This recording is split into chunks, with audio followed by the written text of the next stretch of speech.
Hey, what's up, guys? It's Logan Darty here, and I wanted to make a quick video on why addicts do some of the things they do and why they can't just stop using.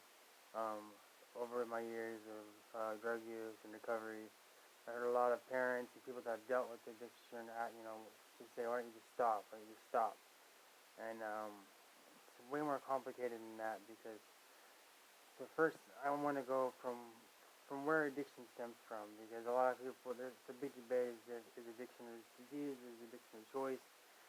And I want to explain why I think it's a disease, and why some choose to keep using, but I want to explain why people choose to keep using even though it's ruining their lives, and they know it is.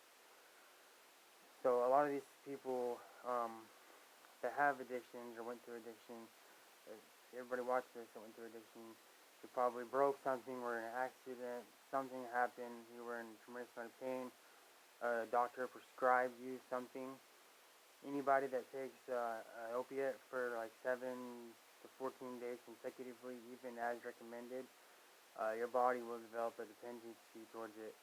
And from then on, you can either, stop it right there. A lot of people do.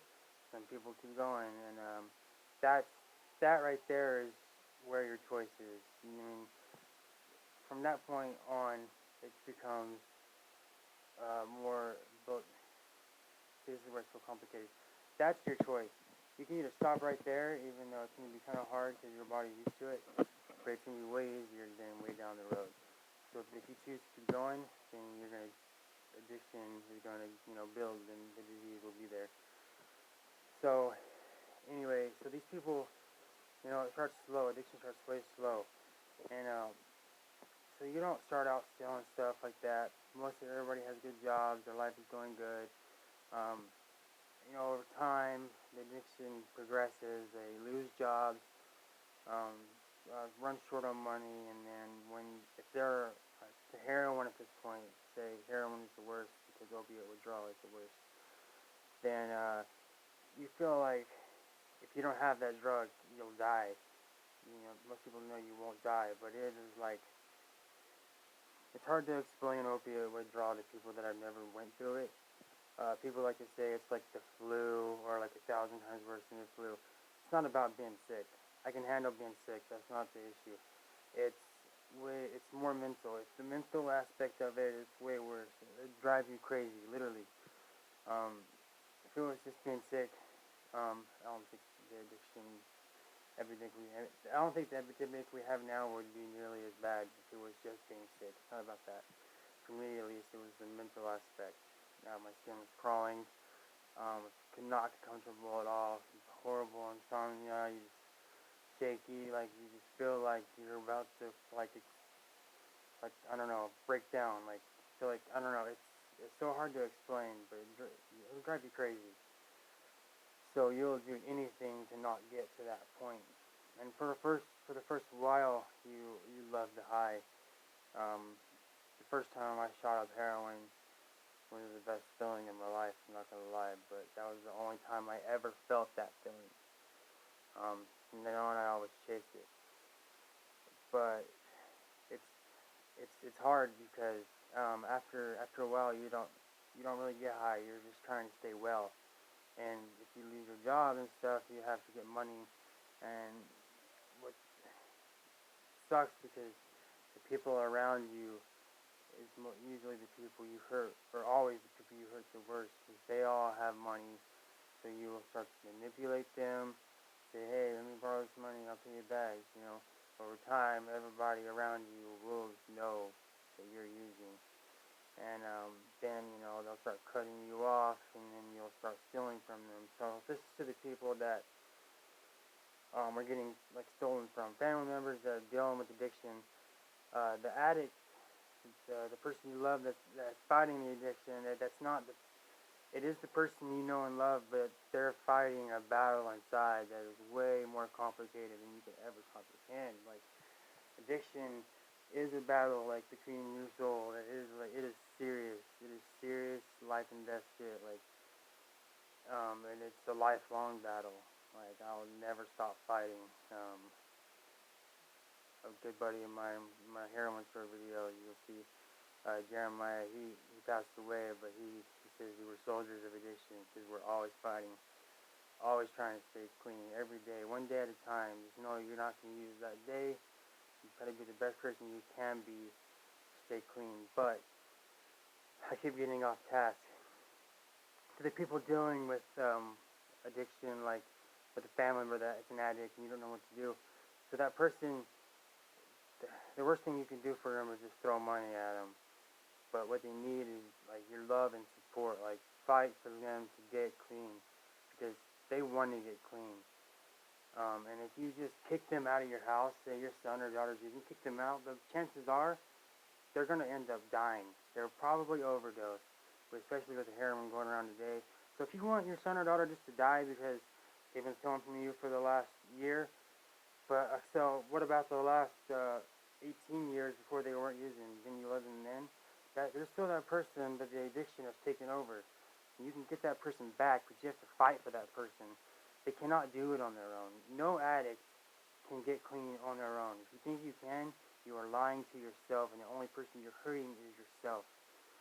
Over this whole fight that I've fought to stay clean, get clean, and stay clean, the person that has let me down the most is myself.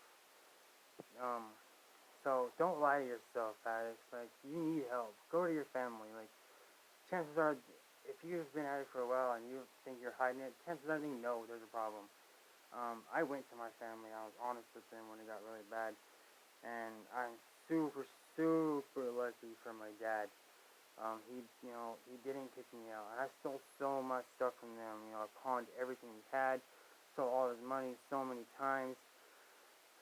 But he didn't give up on me, and that's what I needed, and now I'm just trying to do better. I'm clean, I'm working, you trust me now. I can sit here by myself, I have my key again.